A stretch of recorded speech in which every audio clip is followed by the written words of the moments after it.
Okay, good afternoon, and thank you for the opportunity. My name is Saravanan Kesavan. I'm an associate professor at the Kenan Flagler Business School.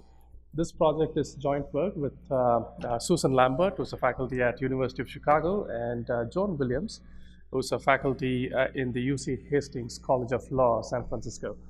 The goal of the project is to improve the schedule stability of workers in the retail sector.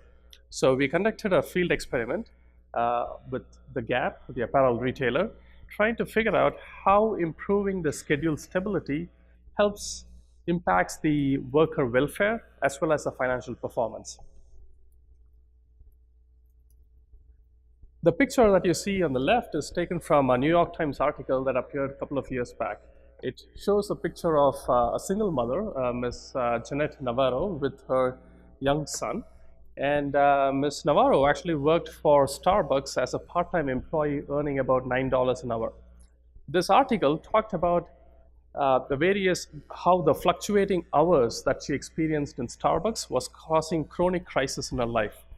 For example, her work schedule for a week would not be announced to her up to not earlier than any 3 days before the work actually happened.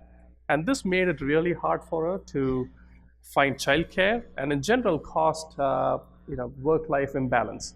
And moreover, she also had to, when she did get the schedules, it was very hard for her to follow because sometimes her schedule involved closing the store at 11 o'clock in the night and opening the store at 6 a.m. in the morning.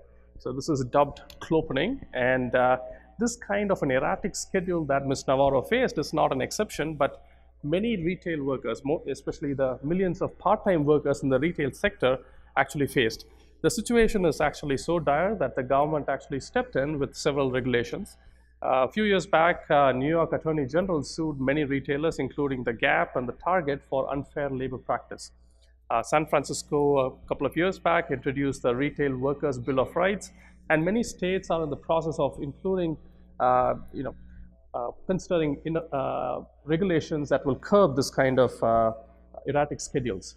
So the reason why this happens is because we have this tug-of-war between management and associates. On one hand, management, especially in the retail sector where the profit is dropping, is trying to eke out profits by having practices like just-in-time scheduling, on-call practices, shorter shifts, having more part-time workers, while these associates, on the other hand, are trying to, especially the part-time associates, are trying to juggle multiple jobs to make a living and are also trying to make have a decent work-life balance. And studies have showed repeatedly that erratic schedules results in increase in stress level, deteriorating health, and as well as increase in employee turnover. So in this study, we wanted to figure out ways in which we can achieve both goals, try to improve the schedule stability of workers, and at the same time not cause the financial performance of retailers to drop. So we tested out 4 different interventions in 30 stores of Gap in San Francisco and Chicago area. Those interventions involved providing a stable shift to workers, then we included a software for the workers to allow swapping of shifts between the employees.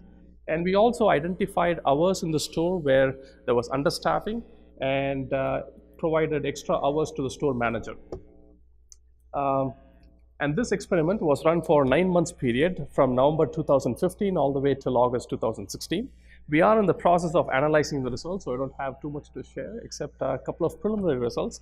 First, we did find that whatever we did didn't hurt the financial performance. In fact, we did find that the sales actually went up by 10% in the Gap stores.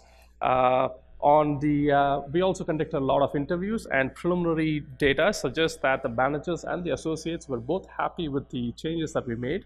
And right now we are doing analysis to figure out what was the impact on the schedule stability of the workers, what happened to their health outcomes, turnover, employee satisfaction, and many other variables that we captured. Thank you.